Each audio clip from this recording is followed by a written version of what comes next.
যে কোনো ফোনের বয়স চেক করে নিতে পারবেন। আপনি যে ফোনটি ব্যবহার করছেন সেই ফোনটি আপনি কবে কিনেছিলেন সেই তারিখও কিন্তু আপনি দেখে নিতে পারবেন। সেকেন্ড হ্যান্ড ফোন কেনার সময় কিন্তু এই সিস্টেমটা ফলো করে কিন্তু আপনি দেখে নিতে পারবেন সেই ফোনটা কতদিন ব্যবহার করেছে। তো এই সিস্টেমগুলো আপনি কিভাবে করবেন চলুন আপনাদেরকে দেখিয়ে দিই। তাই ভিডিওটি সম্পূর্ণ দেখবেন, দেখার পরে ট্রাই করবেন, 100% কাজ হবে। তো আমি মোবাইল স্ক্রিনে চলে আসছি, সেমভাবে তোমরা মোবাইল স্ক্রিনে চলে আসবে। আসার পরে তোমরা খুঁজে নেবে সেটিংস।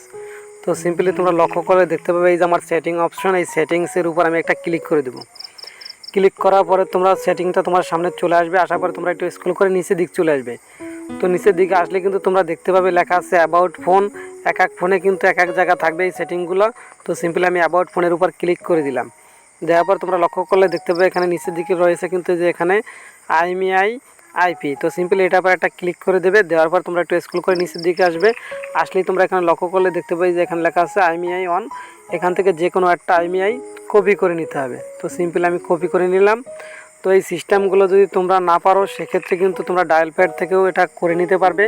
সিম্পলি এটা করার জন্য তোমরা চলে আসবে ডায়াল প্যাডে। আসার পরে তোমরা ডায়াল করতে হবে *#06, তারপরে তোমাদের ডায়াল করতে হবে হ্যাশ। তো সিম্পল আমি হ্যাশটা পেস্ট করলাম, অলরেডি কিন্তু আমাদের সামনে চলে আসছে। তো এখান থেকে তোমরা যে কোনো একটা IMEI তোমরা কপি করে নেবে, এটা করলে হবে, অথবা যে উপরেরটা অথবা যে নিচের যে কোনো একটা IMEI কপি করে নিতে হবে তোমাদের। তো সিম্পল আমি যে উপরেরটা কপি করে নিলাম, সেমভাবে তোমরা উপরটাই কপি করে নেবে। নেওয়ার পর তোমরা চলে আসবে ব্যাগে। তো সিম্পল আমি হোম স্ক্রিনে চলে আসলাম। আসার পরে তোমরা চলে আসবে এই যে ক্রোম ব্রাউজার অথবা তোমাদের কোনো ব্রাউজার থাকলে সেই ব্রাউজারের উপরে একটা ক্লিক করে দেবে। তো সিম্পল আমি ব্রাউজারের উপর ক্লিক করে দিলাম। দেওয়ার পরে যেখানে লক্ষ্য করলে তোমরা দেখতে পাবে সার্চবার, এই সার্চবারের উপর তোমাদের টাইপ করতে হবে IMEI ইনফরমেশন। তো সিম্পলি আমি টাইপ করছি এখানে IMEI ইনফরমেশন, এটার উপর একটা ক্লিক করে দিলাম। দেওয়ার পর লোড নিয়ে কিন্তু আমাদের সামনে একটা পেজ চলে আসছে। তো সিম্পলি তোমরা যদি উপর দিক লক্ষ্য করলে দেখতে পাবে একটা সাইট চলে আসছে, এই সাইটের উপর তোমাদের একটা ক্লিক করে দিতে হবে। তো আমি ক্লিক করে দিলাম, পেজটা কিন্তু লোড নিয়ে চলে আসবে, তো একটু ওয়েট করবে। তো লোড নিয়ে কিন্তু আমাদের সামনে একটা পেজ চলে আসছে। তো এখানে তোমরা লক্ষ্য করলে দেখতে পাবে একটা ফাঁকা অপশন রয়েছে। তো এখানে কিন্তু আমরা যে IMEIটা কপি করেছিলাম সেই IMEIটা কিন্তু এখানে আমাদের পেস্ট করে দিতে হবে। তো সিম্পল আমি পেস্ট করে দিলাম। তারপরে তোমরা সাইডে দেখতে পাবে, লক্ষ্য করলে এখানে লেখা আছে চেক IMEI। তো এটার পর তোমাদের একটা ক্লিক করে দিতে হবে। তো সিম্পল আমি ক্লিক করে দিলাম, সেমভাবে তোমরা ক্লিক করে দেবে।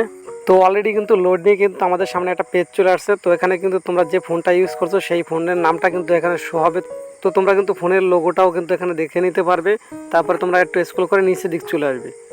তো আমি নিচের দিক চলে আসলাম, সেমভাবে তোমরা নিচের দিক চলে আসবে। আসলে পরে তোমরা এখানে লক্ষ্য করলে দেখতে পাবে এখানে লেখা আছে রিয়েলমি কান্ট্রি রেজিস্টার ডেট। তো সিম্পলি এটা আবার তোমাদের একটা ক্লিক করে দিতে হবে। তো আমি ক্লিক করে দিলাম। তো অলরেডি কিন্তু পেজটা চলে আসছে আমাদের সামনে। তো আমরা কিন্তু স্ক্রল করে নিচের দিক চলে আসবো।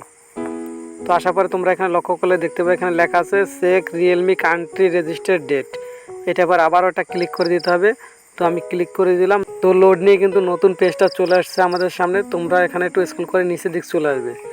নিচের দিকে আসলে কিন্তু তোমরা এখানে লক্ষ্য করলে দেখতে পাবে এখানে কিন্তু রয়েছে ম্যানুফ্যাকচারিং ডেট রয়েছে, কবে এই ফোনটা তৈরি হয়েছে। তার নিচে তোমরা লক্ষ্য করলে দেখতে পাবে এখানে রয়েছে রেজিস্টার ডেট।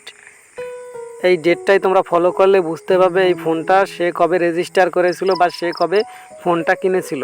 তো এই ফোনটা কিন্তু 2021 সালের 3 মার্চ 26 তারিখে কিন্তু এই ফোনটা সে বাই করেছিল। তো এইভাবেই কিন্তু ইজিলিভাবে তোমরা দেখে নিতে পারবে আর সেই ফোনটা সে কবে কিনেছিল। তো আজকের এই ভিডিওটা দেখে যদি আপনি একটু উপকৃত হয়ে থাকেন বা কিছু শিখতে পারেন তাহলে আমার চ্যানেলটি অবশ্যই সাবস্ক্রাইব করবে, একটা লাইক দেবে এবং কমেন্ট করবে অবশ্যই। তো আজকের ভিডিও পর্যন্তই, সবাই ভালো থাকবে, সুস্থ থাকবে, দেখা হবে পরবর্তী কোনো নতুন ভিডিওতে। খোদা হাফেজ।